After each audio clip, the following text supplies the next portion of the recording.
Hi, everybody. Welcome, welcome. It's been a little bit of time since I've done a video. I did one a couple of months ago.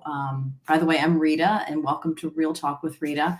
I did a video a couple of months ago with some friends that I've known forever who happened to have two daughters who needed to exit a group home situation pretty quickly, and they wanted to tell their story, and they were really generous about it. So I do videos with individuals that I know, topics that I'm curious about.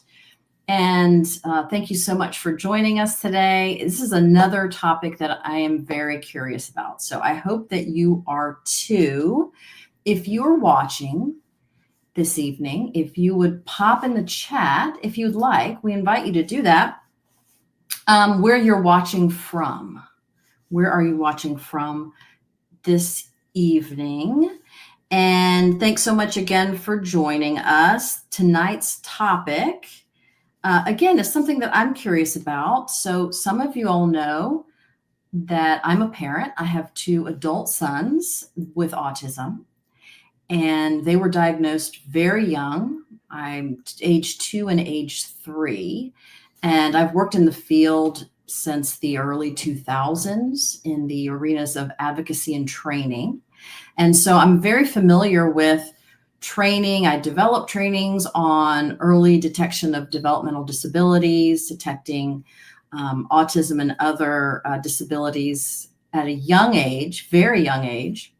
But what I am completely clueless about is the idea of, not the idea, but individuals with autism that are diagnosed in adulthood. So that's what we're going to be talking about today. And again, if you've just joined us, welcome. My name is Rita, and let us know where you are watching from.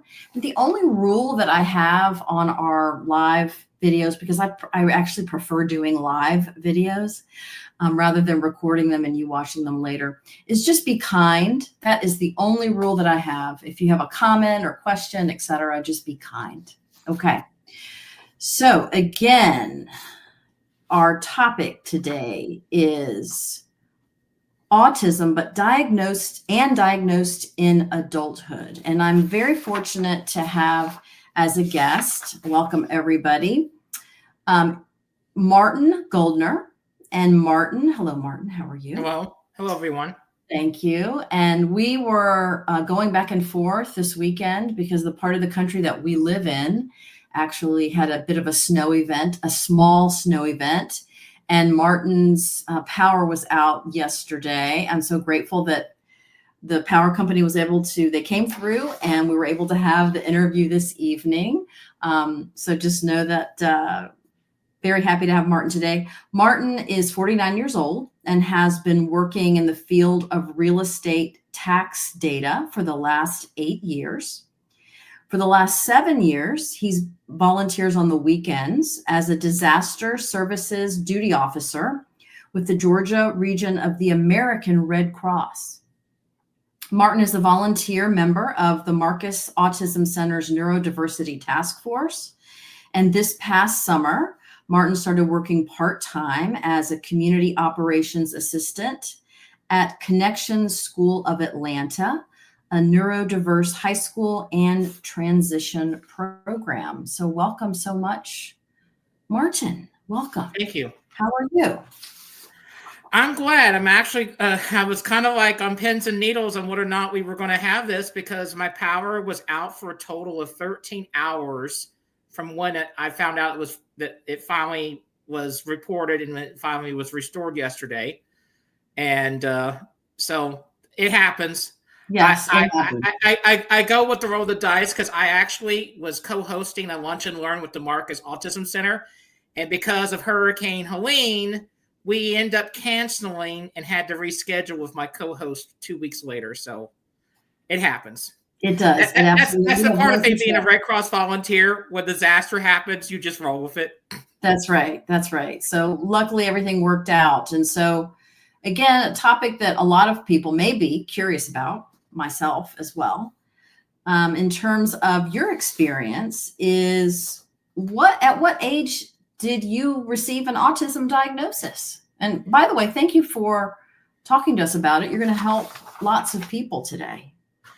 Unofficially diagnosed at the age of 31, I came across this science fiction novel that was part of a series, and it was a science fiction novel written like by a pandemic that was artificially created by someone who was owned a pharmaceutical company and wanted to make money off the cure. It was called Hades Factor. Okay. And a character in the science fiction novel, whose name happened to be Marty, had Asperger's syndrome. When I've read that science fiction novel, I'm like, I kind of felt like I fit not exactly 100% the way the character was, but a lot of things that kind of I felt similarity in. Okay. So as a result, when there was a state chapter of Autism Society in Georgia, I called them. They put me in touch with a gentleman named Robert Morris, he's now deceased. He ran an adult support group for adults on the autism spectrum. He has 2 sons that were autistic. And then after trying to explore with some possibilities of him doing training, kind of got, let's try voc rehab for a change. So he knew a specific person who had worked with someone in the support group, Krista Donahue, back in 2008. She was the greatest voc rehab counselor ever you wanted, but unfortunately she decided to be a full-time mother with her family. She had to have me get diagnosed in order for me to get services. So they sent me to Dr. Nick DeFippolis, and him and his evaluator formally gave me autism spectrum diagnosis in early 2008. And I was 32 years old at the time. So wait, Martin, this is really interesting. Okay. So first of all, by the way, I forgot to explain how we know each other. Right. So I'm just going to jump back real quick, folks, before I ask some questions, because I'm fascinated here.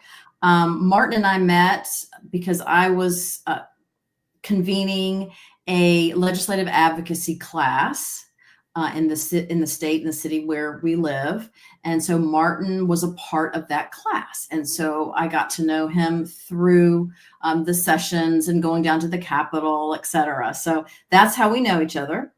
And so you read a book, so a science fiction book, and something just said, wait a minute, this is me that they're describing. Well, not 100% like the character, but there was a lot of things in there. It's not like, I think one thing that people mention often is Rain Man.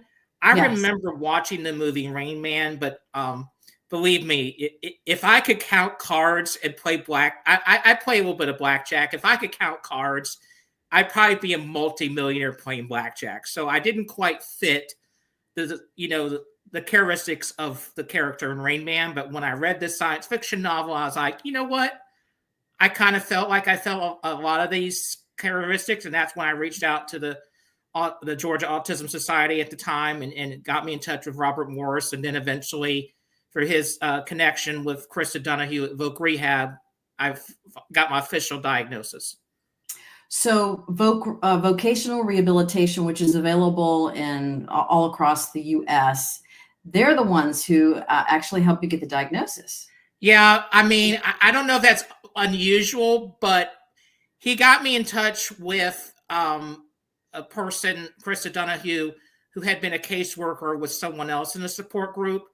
And she's like, we can't really give you services unless you have a diagnosis. So Dr. Nick DeFippolis, and having it done the first time, counting a lunch break, it was an 8-hour ordeal between him interviewing. My mother wasn't really available, but since Mr. Morris knew me enough, he kind of described my characteristics, spent time with the evaluator, interviewed with him. So my original diagnosis was pervasive developmental disorder with atypical Asperger's, when Asperger's syndrome was on the DSM. Okay. So it was not a 30-minute office visit, it sounds like. No, so it's 8 hours. Basically counting lunch break, I was there for about 7 or 8 hours the first time. Wow, that's incredible. Okay. I mean, I have been reevaluated because, like, when Like when I like in 2014, I was laid off from a job and had to go back to voc rehab. And because Asperger's syndrome was removed from the DSM, I had to get reevaluated. So they sent me to another person since Dr. Nick DeFipolis was like, no, I'm not going to get paid what you guys are going to pay me to evaluate this person. They cut the rate in which they reimburse him. So they Okay. sent me to a Dr. Stacy Sweet down in College Park. So Okay. that evaluation process was about maybe 2 to 3 hours. And she also used the previous evaluation from Dr. DeFipolis as a baseline. And also several years ago, I actually participated in a research study with the Emory Autism Center. It was a study on the effects of oxytocin given Okay. at different levels. So I actually had gone through it 4 times, either 3 different levels or placebo.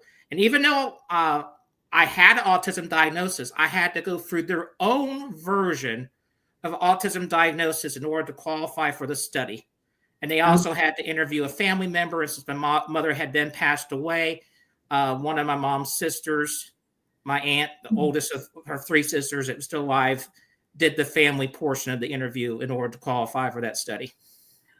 So you've been evaluated 3 times, basically. Well, I have 2 official clinical diagnoses, Okay. and with Emory Autism, it's considered a research diagnosis. Okay. Okay.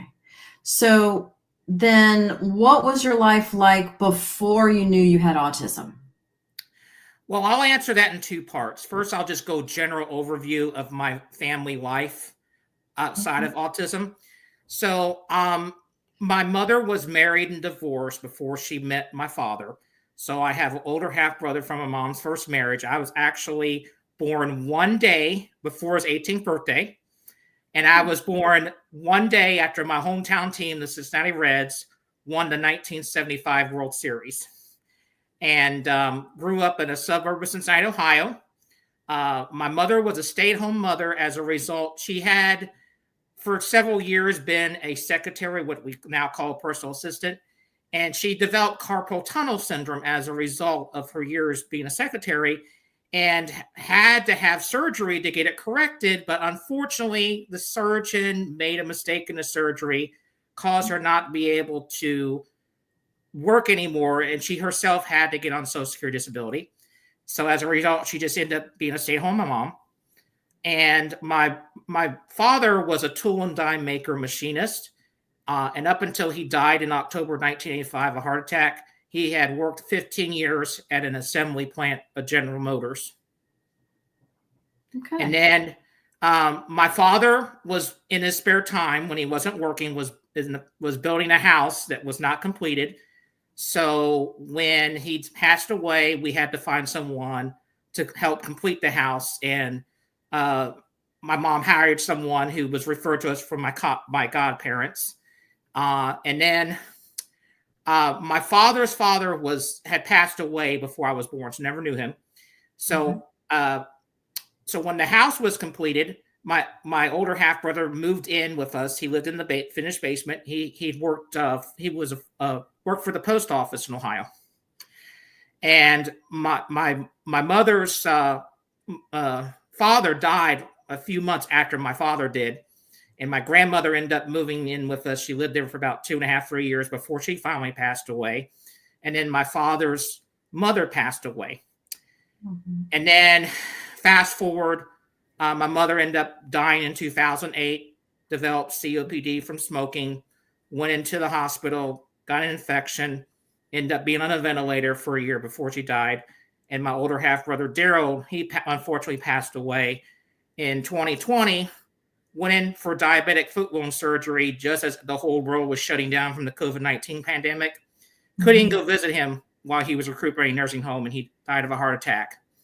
So, and now as the things that I had during my childhood that I suspect, when you look in hindsight and you look at the symptoms that led to my diagnosis, a lot of people with high functioning autism have advanced reading skills. So I remember in the school district we were in, we had this fall festival, and my parents came across this retired couple that was supplementing their income by selling World Book Encyclopedia sets. And this was the early 1980s. So unless you were a research university or the military or the federal government, you had no access to the internet. It's not like you could go online, That's right. type in the search word in Google, and get your answer in like 30 seconds. So my parents said, like, we don't know the answer to his questions. And my dad said to my mom, we need to get this for him. And later found out that World Book Encyclopedia is written at about a 7th or 8th grade reading level. And I was able to comprehend it reading it in the 1st grade. Wow. Okay. I remember those encyclopedias. I do. Yeah. Wow. Oh, 1st grade. Other characteristic kind of stood out. I had fine motor skill difficulties. My parents could not get me to learn how to tie shoelaces. Okay. So it's like, we give up. We'll just go with Velcro. And I remember also some spatial issues. When I went shopping with my mother, with dad was at work and she would go to the local mall and took me with her, I was terrified of wanting to go on an escalator. There was no way my mother was ever going to get me on an escalator. We ended up having to take the elevator if we wanted to go on a different floor in the mall. And hypersensitivity of hearing, taste, and smell. In places I've lived before, and I've heard a similar story with Nikola Tesla, who we suspect may have been on the spectrum. Indoors, if it's really late at night or early in the morning when a lot of the activity's down, like a mile and a half, 2 miles away, I can hear very faintly the sound of a diesel locomotive horn while I'm indoors. Yeah, that sounds familiar to me with my younger son. Wow, it's incredible. And like when you have you have the hearing test in school, and they ask you to raise your hand when you hear the tone with your left, which side. I heard every single tone when I had a hearing test growing up. Okay. So do you wear any type of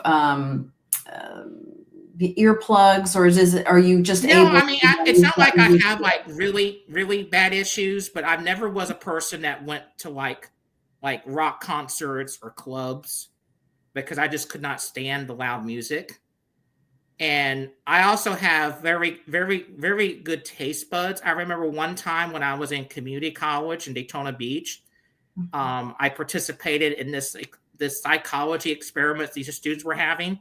They asked you, in whatever order they were presenting it, if you could tell the difference between Pepsi Cola, Coca-Cola, or the Publix brand of cola, and whatever order they presented it in, I said, okay, this is Pepsi, this is store brand, this is Coke.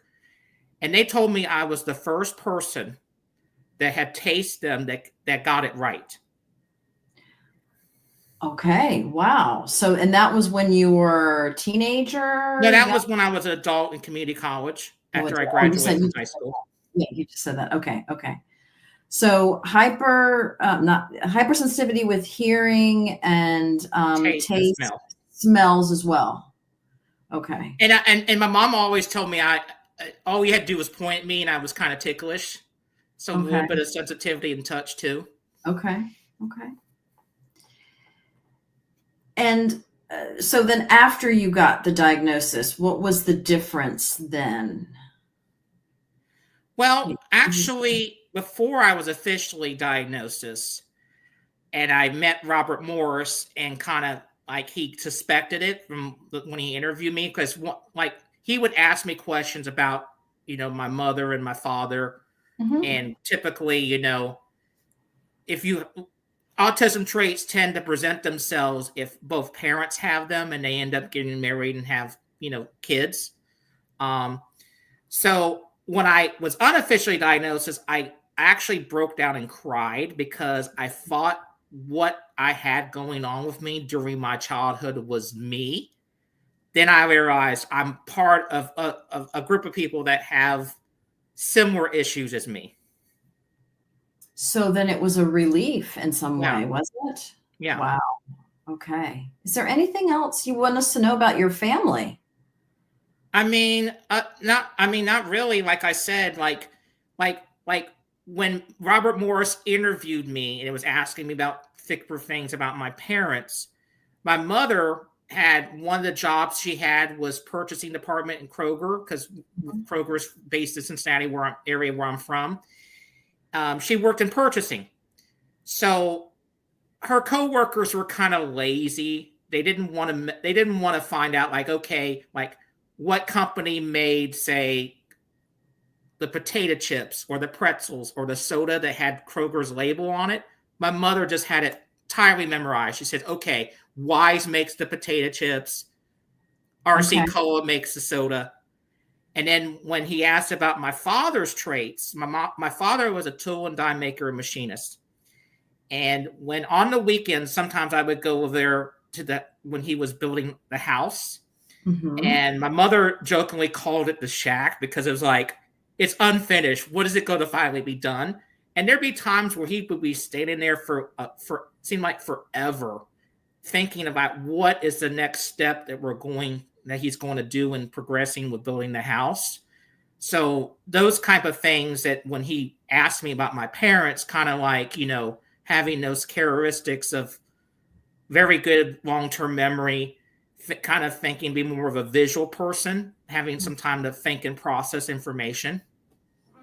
And so it sounds like your dad was able to super focus on something, right? Well, it was like here's one example of things that he would do very particular, like the gas main, so that way that, like, if say like a firefighter had to come in or someone else, let's say what someone else purchased the house and they wanted to identify the gas main, instead of just painting it yellow at one particular spot, he painted the whole gas main throughout the house, going to different parts of the house yellow. So it's like, oh, it's obvious this is the gas line. Okay. Okay. Okay. So very meticulous then. Yeah.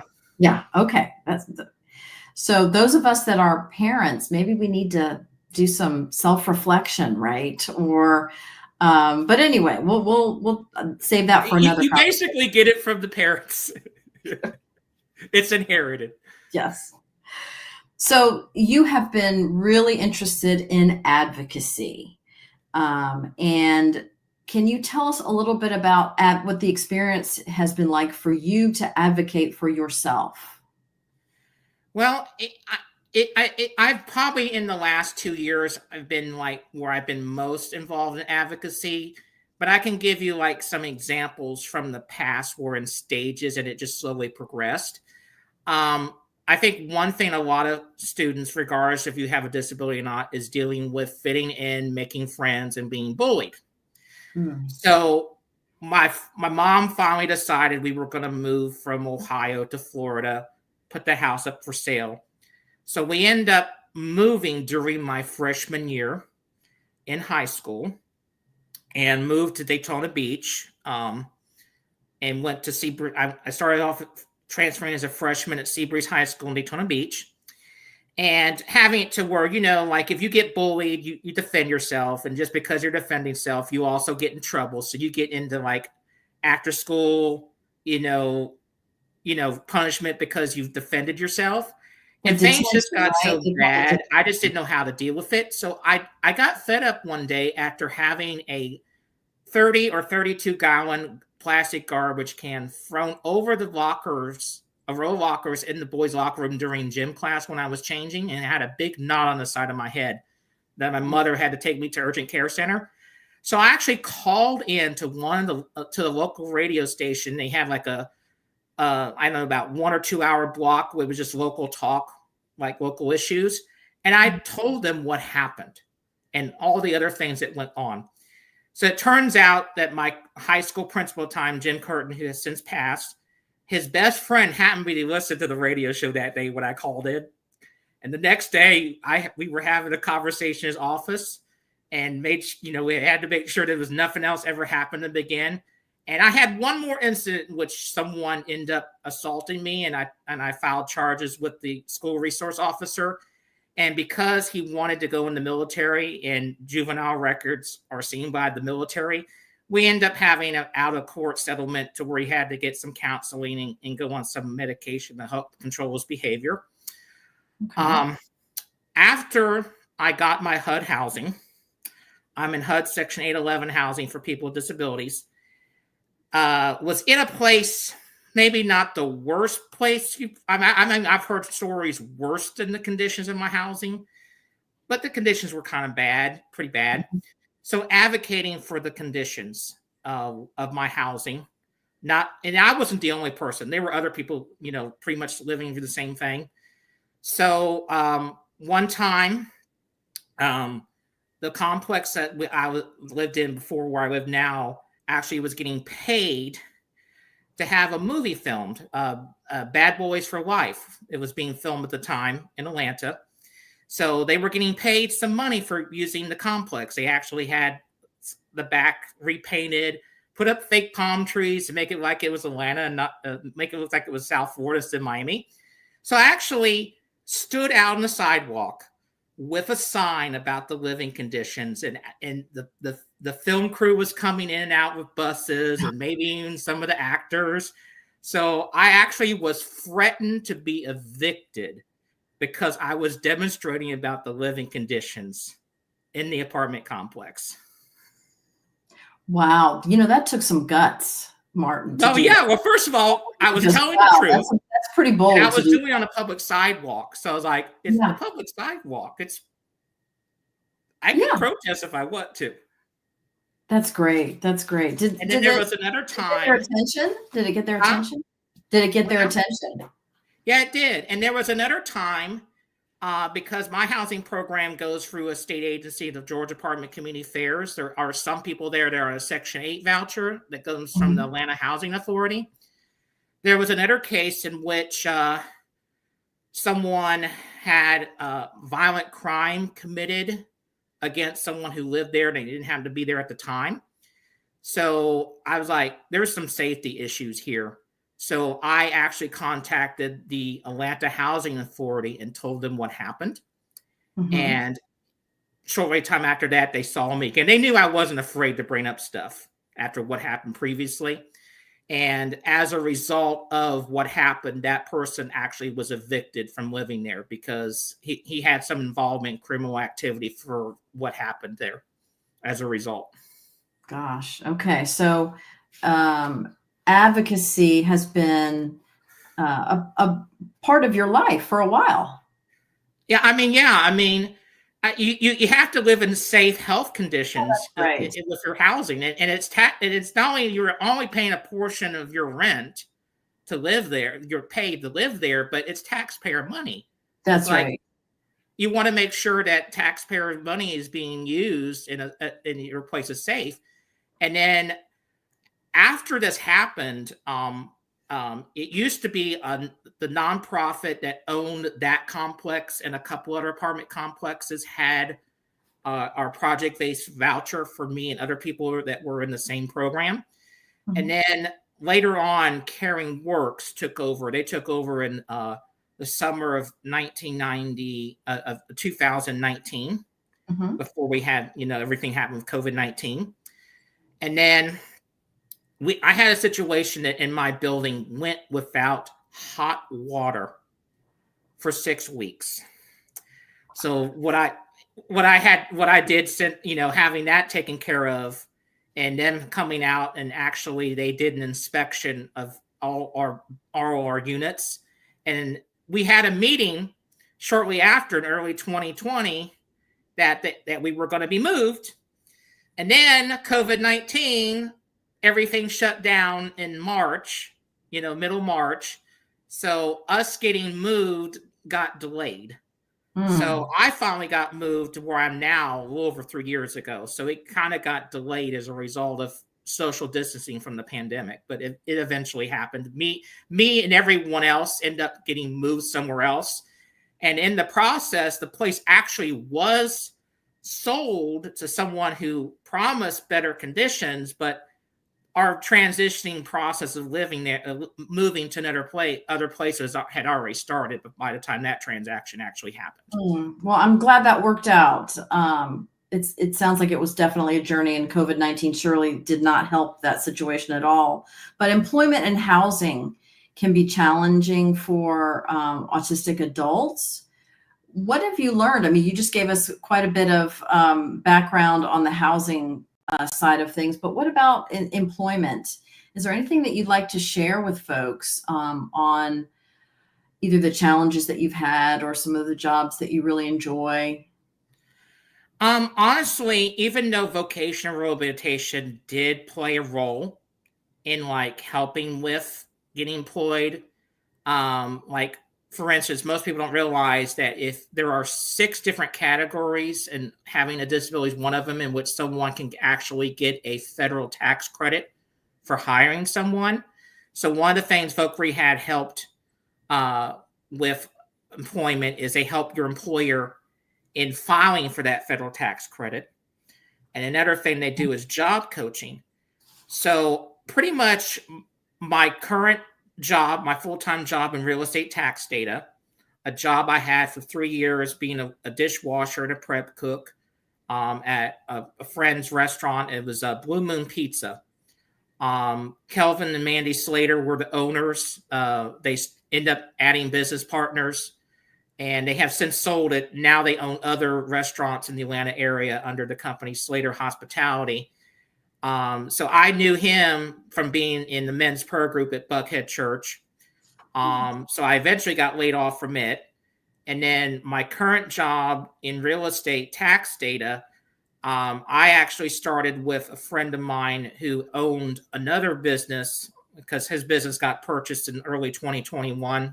They've hired us all, so continuously been in the same industry for 8 years. But I knew Cliff from he was my supervisor in a volunteer role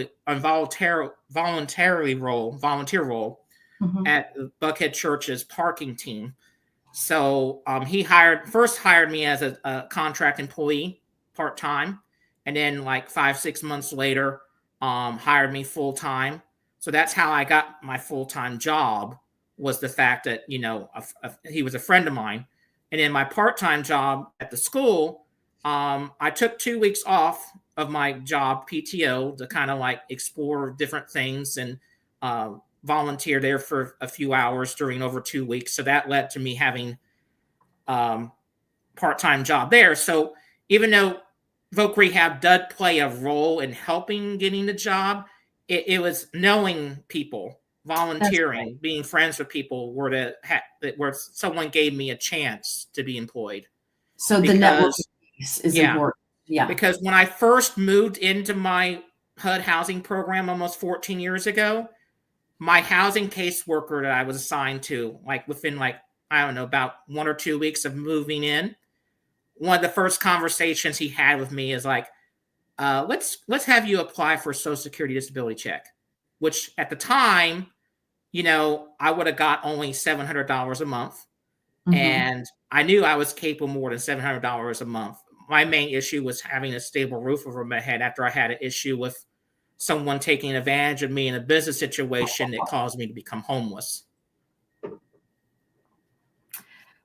Well, it sounds like you are making things work, and your networking skills have worked to your advantage, right? Which is great. You talked about some of the churches, et cetera, folks that you've known that have been helpful. So, what would you advise family members or parents of recently diagnosed adults with autism?